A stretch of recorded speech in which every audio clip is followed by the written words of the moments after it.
অবস্থা। আমি আমার কারগুজারি শোনাই।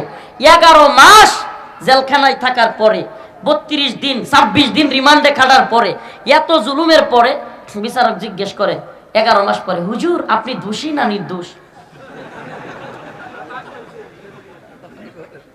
এটা সত্য তো, আপনারা যারা আইন বুঝেন এরা জানেন। চার্জশিট যখন গ্রহণ করে ওই দিন জিজ্ঞেস করে, তাইলে এতদিন যে লোকটারে মারলি, সে লোকটারে রিমান্ডে নিলি, এই লোকটারে জেলে রাখলি, এখন যদি নির্দোষ হয় তাইলে ওই বিচারক বদমেশরে বলা দরকার না যে তুই জেল কাট গিয়ে এলা, আমার যে 11 মাস রাখলি এখন তুমি গিয়ে জেল খাটো। এটা কোন বিচার ব্যবস্থা?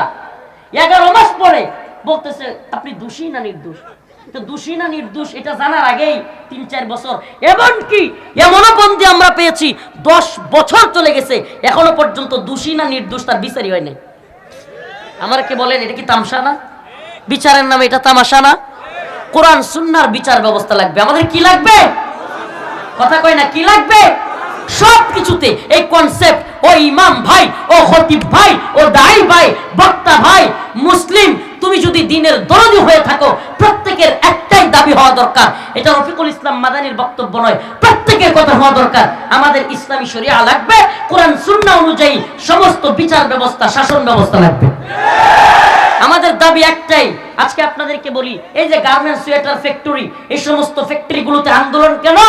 এরা কোটি কোটি টাকা, যাদের শ্রম ঘাম, যাদের মজুরি, যাদের কষ্ট আর মেহনতে এই ফ্যাক্টরি দাঁড়ালো, তুমি শিল্পপতি হইলা, কোটিপতি হইলা, তুমি তাদের মজুরি দিতে চাও না। তোমার মতো ভণ্ড আর কেউ নেই, তাদের মজুরি দিতে চায় না। কেন? শরিয়া নাই যে, নাহলে তো পাঁচায় পিডানি হইতো এদেরকে। শরিয়া থাকলে এই সমস্ত ভণ্ডামি চলতো না। রাস্তাঘাট, কাল বাট, স্কুল কলেজের পারলে বাথরুমের, স্কুল কলেজ মাদ্রাসার বাথরুমের কমোড পর্যন্ত খায়ালায় সুরের দল, কমোড পর্যন্ত খায়া ফেলে। কমোড তো খাইতে পারে না, টাকাটা খায়। এই খায় কি খায় না? 50 লাখ টাকা বাজেট হয়েছে, 25 লাখ মন্ত্রীর পকেটে, 13 লাখ আরো এমপির পকেটে, আর রয়েছে কত 12 লাখ, 6 লাখ উপজেলা চেয়ারম্যানে পকেটে, বাকি কত বাজেট? আর 6 লাখ। এখন চেয়ারম্যানে কয় আমি একটু ছাড়া দেই, কথা কন না? মেম্বার হেরাও ঘুরতাছে, হেও আর একটা ছাড়া দিব। এই অবস্থায় বাজেট হইতে হইতে আমাদের জায়গায় আসে, আইসা বাজেট কি হয়েছে? হাওয়া। এত মোড়া বাজেট আয়া কেমন হয়েছে? শেষ। কেন হয়েছে? বলে না কেন হয়েছে? ইসলামী শরিয়া নাই। এই কনসেপ্ট মাথায় ঢুকান। এই চুরের দল কেন চুরি করতে পারতেছে? আল্লাহর বিধান যদি আল্লাহর জমিনে বাস্তবায়ন হইতো, আস-সারিকু ওয়াস-সারিকাতু ফাকতাউ আইদিয়াহুমা, প্রত্যেকটা চোর এমপি হোক, মন্ত্রী হোক, প্রধানমন্ত্রী হইলেও চুরের সাজা হাত কাটা। এই চুরের শাস্তি কি হইতো? হাত কাটা। হাত কাটার ভয়ে আর চুরি করতো না। আপনি বলবেন হুজুর আগামীকাল কে কি তাইলে সব ফেরেশতা হয়ে যেত চুরেরা? ফেরেশতা হওয়া লাগতো বাধ্যতামূলক, ফেরেশতা হওয়া লাগতো বাধ্যতামূলক। এই বিচার ব্যবস্থা, এই বিশ্ব ব্যবস্থা, এই কুফরি সিস্টেম সব ভেঙে চুরে দিতে হবে। মুসলিমদের ঈমানের তাকাজা এটাই। জমিন কার? বিধান চলবে কার? ইনিল হুকমু ইল্লা লিল্লাহ, আমার আল্লাহ তা'বুদু ইল্লা ইয়া। জমিন আল্লাহর, হুকুম আল্লাহ। সব মাবুদ মানে আসমানের মালিক কে? জমিনের মালিক কে? রিজিকের মালিক কে? এখন জন কয় বিধানের মালিক কে, তখনই সমস্যা। বিধানদাতা কে? মানুষ না আল্লাহ? বিধানদাতা মাবুদ কে? আরে আল্লাহ যদি বিধানদাতা মাবুদ নাই হয়, তাইলে আল্লাহ যে কোরআনে বলতেছে আসমান জমিনের মালিক কেডা, সৃষ্টিকর্তা কেডা, এগুলো মক্কার কাফেররা মানতো। ওয়ালা ইন সালতাহুম মান খালাকাস সামাওয়াতি ওয়াল আরদ লা ইয়াকুলুন্না আল্লাহ। আল্লাহ তাআলা বলেন নবী আপনি জিজ্ঞেস করেন তাদেরকে, ওয়ালা ইন সালতাহুম মান খালাকাস সামাওয়াতি ওয়াল আরদ, আসমান এবং জমিন কে বানাইছে, তারাও কয় লা ইয়াকুলুন্না আল্লাহ। আল্লাহ। সমস্যা কোথায় হচ্ছে? যখন রাসূল বলেছে লা ইলাহা ইল্লাল্লাহ, আল্লাহ ছাড়া কোনো মাবুদ নাই, কথা মানতে হবে আল্লাহ, লাত উজ্জার না। সুবহানাল্লাহ। এই যে তখনই প্যাচ লেগে গেছে, লাত উজ্জারে মানা যাবে না, এটা করা যাবে না, ওইটা করা যাবে না। ইসলাম এত বেশি বাধ্য করে কেন? কি কয়? ইসলাম এত বেশি বাধ্য করে কেন? কুরআন যা বলেছে, রাসূল যা বলেছে, ক্বালু সামি'না ওয়া আতা'না, সে মুসলমান। আল্লাহ বলতেছে মুসলমান কে? যে বলবে ক্বালু সামি'না ওয়া আতা'না, আমি শুনলাম এবং মানলাম। আমি কি করলাম? শুনলাম এবং কোনো ব্যাখ্যা নাই, এই যে মহিউদ্দিন কি একটা আমি জানতে চাই না কি নাম, খালেদ মহিউদ্দিন, দেখলাম শাইখুল হাদিস ইবনে শাইখুল ওয়া আলা আলি মুহাম্মদ কামা বারাকতা আলা ইব্রাহিম ওয়া আলা আলি ইব্রাহিম ইন্নাকা হামিদুম মাজিদ। জামিয়া কারিমিয়া মহিলা মাদ্রাসা লক্ষ্মীপুরা তালুকদার পুকুরপাড় জয়দেবপুর গাজীপুরের আজকের এই ওয়াজ মাহফিলের সম্মানিত উলামায়ে কেরাম, মুরব্বিয়ানে আযম, প্রিয় যুবক ভাইরা, পর্দানিশীন শ্রদ্ধেয় মা ও বোনেরা, আসলে এই প্রোগ্রামটা আমাদের নিজেদেরই প্রোগ্রাম। আমাদের কাছের এক আত্মীয়, আমাদেরই প্রিয় বড় ভাই মুফতি আনোয়ার শাহ হুজুর জামিয়া কারিমিয়া মাদ্রাসার প্রিন্সিপাল, উনি আমাদের আত্মীয় এবং কাছের মানুষ। আসলে আমি একাধিক প্রোগ্রাম বা বেশি প্রোগ্রাম নিতে আগ্রহী না, কিন্তু কিছু মানুষ আছে যারা কুট মারে, একেবারে ছাড় দেয় না। কুট মারা বুঝেন তো, মানে কোনো ছাড় দিবে না, আসতেই হবে। দিন শেষে গত বছরে চাপাচাপি করতে গিয়ে পরে আইতে পারছি না, মনে আছে আপনাদের? মাহফিলে পোস্টারে নাম ছিল কিন্তু আসতে পারিনি। তো এই বছরও চাপাচাপি করে এই প্রোগ্রাম নিছে, আলহামদুলিল্লাহ, আল্লাহ শুকরিয়া যে আসতে পারছি। আইসাই আমার খুব প্রিয় মানুষ, খুব ভালো লাগে তিলাওয়াত, আমি মাঝে মাঝে গাড়িতেও শুনি। মুফতি কারি শফিউল্লাহ দামাত বারকাতুহুম হুজুরের তিলাওয়াত শুনতেছিলাম, ভালোই লাগতেছিল, মনে হইতেছিল পিছনে থাকলেই ভালো ছিল, হুজুরও দেখতো না, আর একটু তিলাওয়াত শুনতে পারতাম। তো যাই হোক, লম্বা রাত হয়ে গিয়েছে, আমরা প্রোগ্রাম শুনি কিন্তু দিন শেষে নামাজের বেলায় খবর থাকে না। এবং এটা আমি একেবারে বলে রাখি, যারা আমরা দাওয়াতের কাজ করি কিংবা প্রোগ্রামের কাজ করি, তারাও গভীর রাতে ঘুমাইলে পরে ফজরের নামাজ মিস হওয়ার সম্ভাবনা থাকে। এটা খুব মাথায় রাখা চাই, আমরা যেন কোনোভাবেই নামাজ কাজা না হয়ে যায়। কারণ আল্লাহ পাক আমাদের উপর ফরজ করেছেন নামাজ। এই মাহফিলগুলো ফরজ না, হ্যাঁ প্রয়োজনীয়তা আছে, অনেক বেশি প্রয়োজনীয়তা। কেন? কারণ দিনের এই মাহফিল কিংবা এই অবস্থানটা বাংলাদেশে কিংবা উপমহাদেশে আছে বলেই বাতিল জালেম তাগুতরা মাথা ছাড়া দিতে পারে না। এটা আমি পরীক্ষিত, আমি দেখেছি যারা ইনায়া বিনায়া যে কোনোভাবে এই প্রোগ্রামগুলোকে নিষিদ্ধ করতে পারলেই বাতিলরা খুশি। কেন? কারণ এই ময়দানগুলো থেকেই মানুষের জাগরণ তৈরি হয়। আলেমরা যে কোনো সময় যে কোনো জালেমের বিরুদ্ধে দাঁড়ানোর জন্য একটা প্ল্যাটফর্ম দরকার, আলেমরা এই প্ল্যাটফর্মটাকে পেয়েছে। মানুষকে দাওয়াতের এই ময়দানে ওয়াজে আয়েশা মানুষকে ঐক্যবদ্ধ করে, যে কোনো জালেমকে বিতাড়িত করার জন্য এই ময়দানটা জাগ্রত করার জন্য খুব সহজ একটা মাধ্যম। তো এই জন্য এই ময়দানটার প্রয়োজনীয়তা অনেক বেশি, যে কারণে কষ্ট হলেও আমরা শরীক হওয়ার চেষ্টা করি। আল্লাহ পাক আমাদের সবাইকে দ্বীনি কাজগুলোর সাথে শরীক হওয়ার তৌফিক দান করুক, বলেন আমিন। আরো জোরে বলেন আমিন।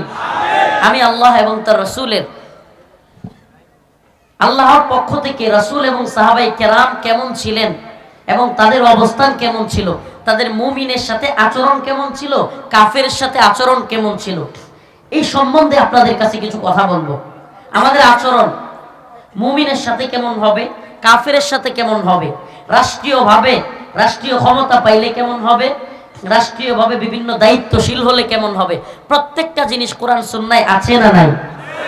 যদি কেউ মনে করে কোরআন স্বয়ং সম্পূর্ণ না, নাউজুবিল্লাহ, বরং আব্রাহাম লিঙ্কন থেকে কিছু নিতে হবে, লেনিন থেকে কিছু নিতে হবে, কার্ল মার্কস থেকে কিছু নিতে হবে, মাও সেতুং এর কাছ থেকে কিছু নিতে হবে, তাইলে আমি বুঝবো এ ব্যক্তি ইসলাম বুঝে নাই, এ ব্যক্তি দ্বীন বুঝে নাই।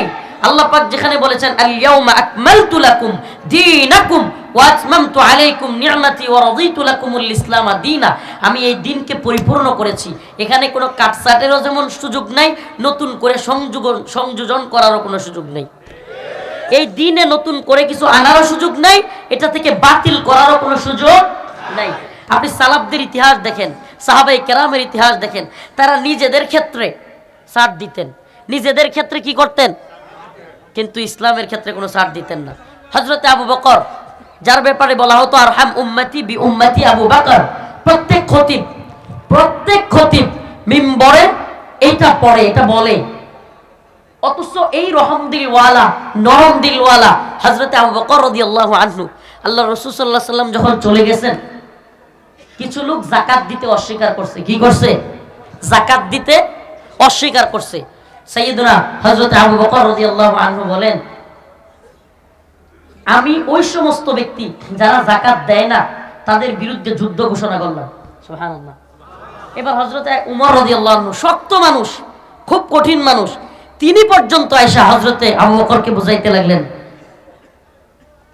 আপনি এখন যদি এই অবস্থাটা তৈরি করেন, এই অবস্থা যারা যাকাত দেয় না তাদের বিরুদ্ধে শক্ত হন, যুদ্ধের ডাক দেন, অথচ সব দিকে মানুষ ইসলাম থেকে চলে যাচ্ছে, ইরতিদাদের ফিতনা চলতেছে, সব দিকে মানুষ মুরতাদ হয়ে যাচ্ছে, ইসলাম থেকে বের হয়ে যাচ্ছে, এই অবস্থায় যাকাত যারা অস্বীকার করেছে তাদের ব্যাপারে একটু ধৈর্য ধারণ করুন। হযরত আবু বকর গর্জে উঠলেন, বললেন, হে ওমর, শুনে রাখুন, আল্লাহর নবীর সময়ে যারা যাকাত দিত তাদের মধ্যে কেউ যদি রাসূলের সময়ে একটা উটের রশি দিত আর এই রশি দিতে অস্বীকার করে, আমি আবু বকর তার বিরুদ্ধে যুদ্ধ ঘোষণা করব। চিন্তা করছেন, এমনিতে কত নরম মানুষ, কিন্তু দিনের উপরে আঘাত আসলে গরম হয়ে যাইতেন। হযরত ওমরের একটা কারগুজারি শোনাই। ওমর রাদিয়াল্লাহু আনহু, যার ব্যাপারে রাসূল বলতেন, আমার পরে যদি কোনো ব্যক্তি নবী হয় তাহলে সেটা হইতেন হযরত ওমর। সুবহানাল্লাহ। লাউ কানা বাদি নবিয়ান লাকানা ওমর। যে ওমর রাদিয়াল্লাহু আনহুর ব্যাপারে বলা হয় যে রাসূলের পরে কেউ নবী হলে কে হইতেন? হযরত ওমর। একদিন হযরত ওমর রাদিয়াল্লাহু আনহু উনি মিম্বরে ভাষণ দিচ্ছেন, বক্তব্য দিচ্ছেন, এর মধ্যে এক লোক দাঁড়ায় গেছে, দাঁড়ায় বলতেছে, ওমর, তোমার গায়ে জামা দুইটা কেন? হযরত ওমর কোনো জবাব দিলেন না। সাধারণ পাবলিক মসজিদের মধ্যে সমস্ত মানুষের সামনে কি বলে, জামা দুইটা কেন? আমারে কোন এই এলাকার কোনো এমপি তো দূরে থাক, চেয়ারম্যান মেম্বাররাও যদি কেউ লোকদের সামনে কোনো এরকম প্রশ্ন করে, এর কয়েকদিন পরে ঠ্যাং টুং পাওয়া যাবে? সুবহানাল্লাহ, সুবহানাল্লাহ। খলিফাতুল মুসলিমিন হযরত ওমরকে বলতেছে, তোমার গায়ে জামা দুইটা কেন? হযরত ওমর তার ছেলেকে বলে, আব্দুল্লাহ, বেটা তুমি এই কথার জবাব দাও। হযরত আব্দুল্লাহ ইবনে ওমর দাঁড়ায়া বলেন, ভাই, আমার বাবার গায়েও এই যে বাইতুল মালের যে একটা একটা জামা সবাইকে দেওয়া হয়েছে, আমার বাবারও একটাই, আমি আমার জামাটা আমার বাবাকে দিয়ে দিছি। সুবহানাল্লাহ। কয় না, আমি আমার জামাটা আমি আমার বাবাকে দিয়ে দিয়েছি, এই জন্য ওনার গায়ে দুইটা জামা। ও ভাই, এই ওমর রাদিয়াল্লাহু আনহু দেখেন ব্যক্তিগত আক্রমণের ক্ষেত্রে তারা কত বেশি বিনয়ী। সুবহানাল্লাহ। যে একটা বেদুইনকে পর্যন্ত উনি মারতে বলেন নাই, কাটতে বলেন নাই, ওরে বলেন নাই ওরে ধর, এখনই ওরে শোয়ালা বলছেন, বলেন নাই। হযরত ওমর তার ছেলেকে বলছেন, বাবা তুমি জবাব দাও। তার ছেলে দাঁড়ায় বলছে, আমার জামাটাও আমার বাবাকে দিয়ে দিয়েছি। অথচ আরেকটা ছোট্ট কারগুজারি শুনাই। হযরত ওমরের কাছে দুই লোক বিচার নিয়ে আসছে। কয়জন? দুইজন বিচার নিয়ে আসছে। একজন ইহুদি আর একজন হলো নামদারি মুসলিম। এখন দুইজন বিচার নিয়ে আসছে। এরা এই বিচার হযরত ওমর রাদিয়াল্লাহু আনহুর কাছে আসার আগে আরো দুইজনের কাছে গেছিল। একজনের নাম হযরতে আবু বকর আর একজনের নাম জনাবে মুহাম্মদুর রাসূলুল্লাহ সাল্লাল্লাহু আলাইহি ওয়াসাল্লাম। এবার হযরত ওমরের কাছে ওই যে ইহুদি, সে বলতেছে, আপনার কাছে এই বিচার আসার আগে আরো দুইজনের কাছে আমরা গিয়েছিলাম, একজনের নাম হযরত আবু বকর আর একজনের নাম জনাবে মুহাম্মদ সাল্লাল্লাহু আলাইহি ওয়াসাল্লাম। হযরত ওমর কই, বলেন কি, আমার কাছে আসার আগে আরো এরকম দুইজনের কাছে আমার নবীর কাছে গেছে? কয় হ্যাঁ। এরপরে ওই নামদারি মুসলিমকে জিজ্ঞেস করছে, আচ্ছা তুমি এই বিচার কেন মানলা না? কয় দুইবারই বিচার ওই ইহুদির পক্ষে গেছে। সুবহানাল্লাহ। ইসলামের বিচার ব্যবস্থা এত সুন্দর, ইসলামের বিচার ব্যবস্থা এত সুন্দর, যদি ইহুদিও থাকে কাফেরও থাকে, যদি ফায়সালা তার পক্ষে যায় মুসলমানের বিরুদ্ধেও যায়, ইসলাম বলে ফায়সালা তার পক্ষেই হবে। সুবহানাল্লাহ। আর আমাদের বিচার ব্যবস্থার অবস্থা কি? এই তন্ত্রমন্ত্রের বিচারের অবস্থা